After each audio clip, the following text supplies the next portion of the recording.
नमस्कार, आप देख रहे हैं इक्वालिटी न्यूज और मैं हूं काजल आपके साथ। चलिए नजर डालते हैं आज की प्राइम टाइम खबरों में इस वक्त की बड़ी खबरों पर। कांग्रेस ने 2024 लोकसभा चुनाव की तैयारियां शुरू कर दी है। पार्टी की अंतरिम अध्यक्ष सोनिया गांधी ने इसके लिए टास्क फोर्स का गठन किया है। साथ ही 8 सदस्यीय पॉलिटिकल अफेयर्स कमेटी पीएसी भी बनाई है। ये समूह महत्वपूर्ण राजनीतिक मामलों पर कांग्रेस का स्टैंड तय करने से लेकर त्वरित फैसले लेने के लिए बनाई गई है, जिसकी अध्यक्षता सोनिया गांधी करेगी। कांग्रेस अध्यक्ष सोनिया गांधी ने पार्टी में 8 सदस्यीय पॉलिटिकल अफेयर्स कमेटी और 2024 लोकसभा चुनाव के लिए टास्क फोर्स का गठन किया है।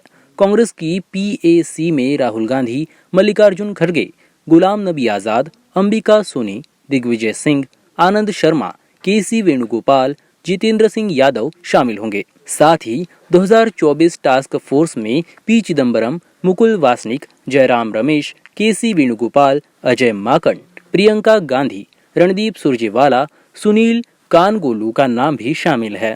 पीएसी में शामिल राहुल गांधी जहां पार्टी के अहम फैसलों में शामिल होंगे, वहीं प्रियंका गांधी लोकसभा चुनाव की तैयारियों पर नजर रखेगी। अरविंद केजरीवाल के भ्रष्टाचार विरोधी मॉडल के तहत पंजाब की भगवंत मान सरकार ने मंगलवार को बड़ी कार्रवाई करते हुए अपने मंत्री को बर्खास्त कर दिया है। पंजाब के स्वास्थ्य मंत्री डॉक्टर विजय सिंगला के खिलाफ भ्रष्टाचार में लिप्त होने के पुख्ता सबूत मिले हैं।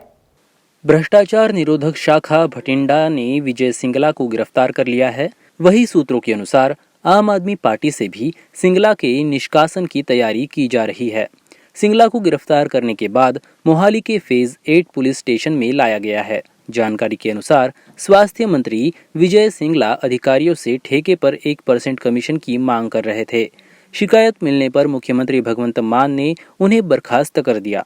देश के इतिहास में दूसरी बार एक मुख्यमंत्री ने सीधे अपने मंत्री पर कड़ी कार्रवाई की है। भगवंत मान ने कहा कि जनता ने बहुत उम्मीदों से आम आदमी पार्टी की सरकार बनवाई है। उस उम्मीद पर खरा उतरना हमारा कर्तव्य है। 1% भ्रष्टाचार भी बर्दाश्त नहीं किया जाएगा। पंजाब के मुख्यमंत्री भगवंत मान द्वारा कथित भ्रष्टाचार को लेकर मंत्री विजय सिंगला को बर्खास्त करने के तुरंत बाद दिल्ली के सीएम और आप के प्रमुख अरविंद केजरीवाल से बहुत प्रशंसा मिली। उन्होंने कहा, इस कदम से मेरी आंखों में आंसू आ गए।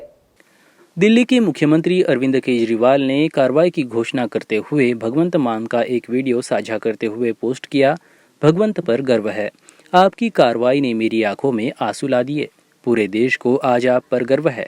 2 महीने से भी कम समय पहले चुनावों में आम आदमी पार्टी की जीत के बाद पंजाब के मुख्यमंत्री के रूप में पदभार संभालने वाले भगवंत मान ने कथित तौर पर मंत्री के खिलाफ शिकायतों के बाद यह कदम उठाया। बता दें कि आम आदमी पार्टी प्रमुख अरविंद केजरीवाल ने साल 2015 में भ्रष्टाचार के आरोप में अपने एक मंत्री को बर्खास्त किया था।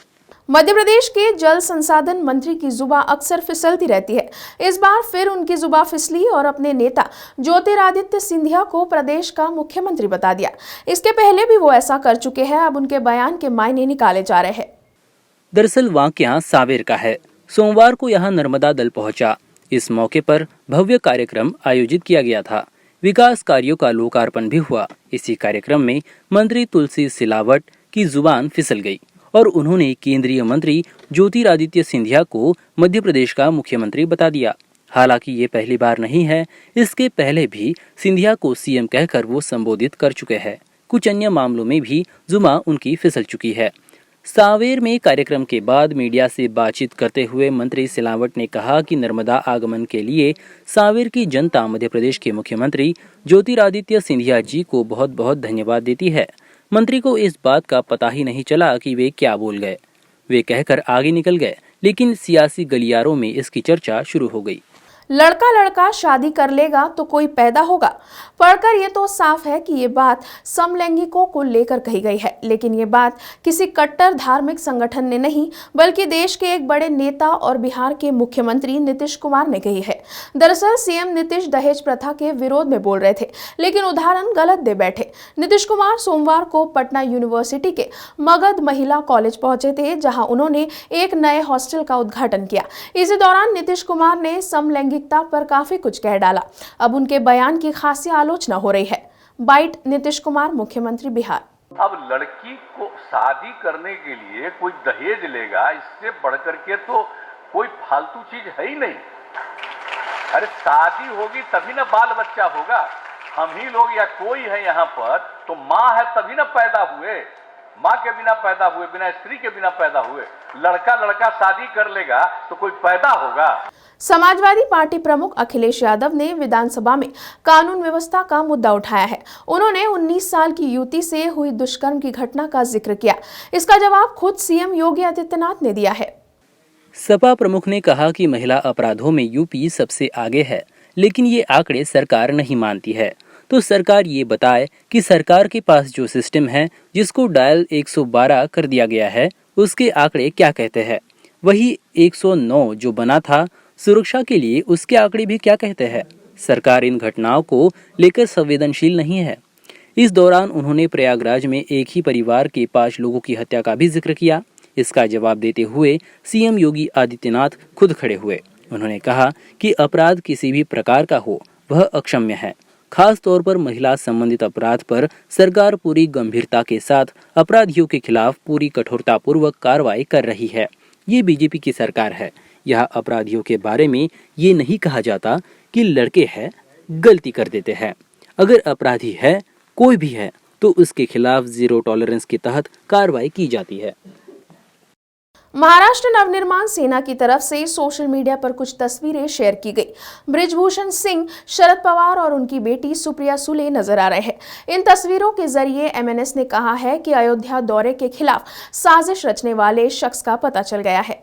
महाराष्ट्र की सियासत में फिलहाल उत्तर प्रदेश बीजेपी के सांसद बृजभूषण शरण सिंह छाए हुए हैं।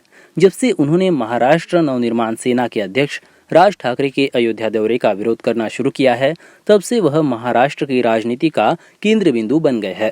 सोमवार को कांग्रेस ने यह आरोप लगाया था कि राज ठाकरे के खिलाफ जो साजिश रची जा रही थी, उसके पीछे और कोई नहीं बल्कि बीजेपी थी। खुद इस बात को बृजभूषण सिंह ने भी स्वीकार किया था कि राज ठाकरे का विरोध करके वह एक तरह से पार्टी का ही काम कर रहे हैं। उनके इस बयान के बाद महाराष्ट्र बीजेपी बैकफुट पर आ गई। लेकिन मंगलवार को बीजेपी ने एनसीपी प्रमुख शरद पवार और बृजभूषण सिंह की एक कार्यक्रम के दौरान खींची गई तस्वीर को साझा करके नहले पर दहला मारने की कोशिश की।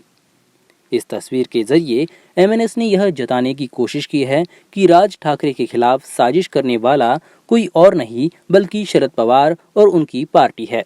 इस तस्वीर में साफ तौर पर दिखाई पड़ता है कि मंच पर शरद पवार, उत्तर प्रदेश बीजेपी के सांसद बृजभूषण सिंह और एनसीपी सांसद सुप्रिया सुले मौजूद है।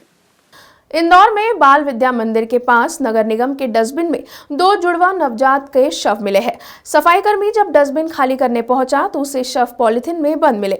शवों को पोस्टमार्टम के लिए जिला अस्पताल भेजा गया है। सुबह नगर निगम की कचरा गाड़ी रोज की तरह डस्टबिन से कचरा उठाने धार रोड पहुंची। इस दौरान निगम कर्मी को एक पॉलिथीन में कुछ भारीपन लगा।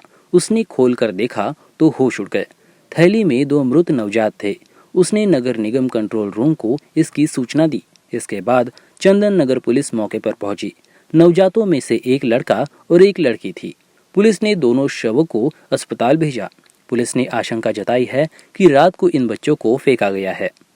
चंदन नगर टीआई अभय नेमा के अनुसार दोनों नवजात को योजनाबद्ध तरीके से लाकर यहाँ फेंका गया। इसमें 2 या 3 से ज्यादा लोगों के शामिल होने की संभावना है। पुलिस टिम्बर मार्केट व आसपास के सीसीटीवी फुटेज खंगाल रही है। प्राइम टाइम खबरों में आज के लिए इतना ही। फिर होगी आपसे मुलाकात। तब तक के लिए आप देखते रहिए इक्वालिटी न्यूज। खबरों की और भी अधिक जानकारी के लिए आज ही हमारे फेसबुक पेज को लाइक और फॉलो करना ना भूलें। साथ ही हमारे यूट्यूब चैनल को सब्सक्राइब करें।